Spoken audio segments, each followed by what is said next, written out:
रावत साहब item number 27 पेश करें। जनाब स्पीकर, ये बिल पेश करने से पहले एक गुजारिश ये ज़रूर करूंगा कि इस बिल को ज़रा पढ़ ले पहले। आप तफसील बता दीजिएगा ना। मेरी गुजारिश सुन ले। ये इंतहाई ज़रूरी है कि ऐसा ना हो कि भाई वो देख ले कि भाई मौसम दावड़ उठाए, हमने मुखालफत ही ज़रूर करनी इस चीज़ की। बहरहाल ज़रा पढ़ ले, उसके बाद अगर आपने मुखालफत करनी है और या हिमायत करनी है। I move for leave to introduce a bill further to amend the Legal Petitioners and Bar Councils Act 1973, the Legal Petitioners and Bar Councils Amendment Bill 2020, Section 5 and Schedule 2।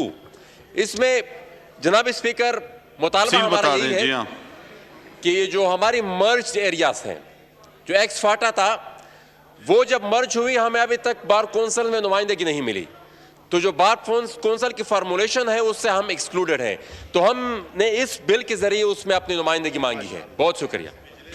जी मोहतरमा मलिका बुखारी साहिबा, आप बताएं कि आप इसकी मुखालफत करती हैं? जी थैंक यू जनाब स्पीकर। जनाब स्पीकर, पहले तो मैं कहूँगी कि फाजिल मेंबर ने जो बात की कि उनकी मौसम दावड़ होने की वजह से शायद हम इस बिल की मुखालफत करेंगे, हरगिज़ नहीं। वो इस ऐवान के मेंबर हैं, हम उनका एहतराम करते हैं। पॉलिसी इश्यूज़ पे या किसी आइडियोलॉजिकल इश्यूज़ पे इनसे हमारी तफरीक हो सकती है, इनसे हम डिसएग्री कर सकते हैं, लेकिन जो ये बिल पेश करते हैं उनको हम मेरिट के ऊपर देखते हैं, कानूनी तरीके से देखते हैं और फिर उसका जवाब देते हैं।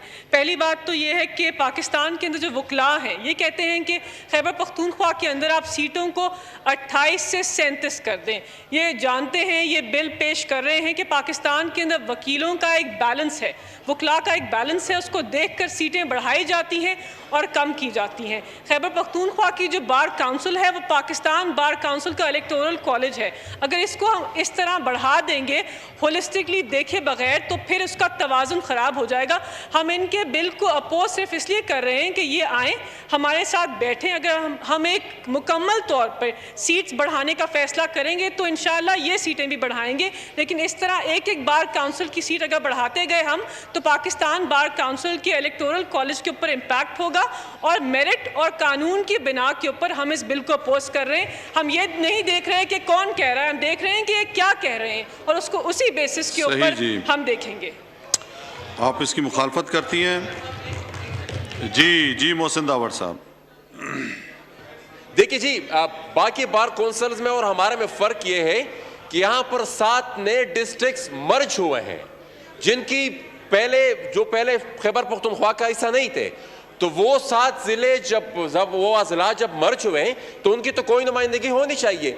ये अगर आप किसी और बार कौंसल्स के मेंबरान की तादाद बढ़ाते तो वो शायद वो उसी तरीके से आप उसको एनालाइज करते, लेकिन हमारी तो नुमाइंदगी नहीं है, तो उसका फिर आपके पास क्या हल है?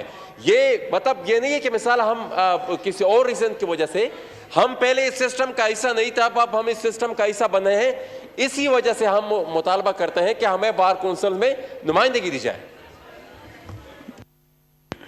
जी मलिका बुखारी साहबा। जी जनाब स्पीकर, जैसे मैंने पहले कहा कि हम इनके साथ बैठ जाते हैं, हम सीट्स की तादाद देख लेते हैं, बार काउंसिल की तादाद भी देख लेते हैं, हम मिलकर कोई फैसला करते हैं। शायद हुकूमत खुद ही बिल ले आए सीट्स बढ़ाने का, तो टेक्निकल बेसिस के ऊपर हम इसको अपोज कर रहे हैं। इनके साथ कोई भी पर्सनल एनिमोसिटी नहीं है। हमारे पास आए, हम इनके साथ बैठेंगे, इस मसले का हल ढूंढेंगे इंशाअल्लाह। अब मैं तहरीक ईवान के सामने पेश करता हूँ। सवाल यह है कि वकला और बार कौंसल एक्ट 1973 में मजीद तरमीम करने का बिल, वकला और बार कौंसल तरमीमी बिल 2020 दफ़ा 5 और जदवल पेश करने की इजाज़त दी जाए।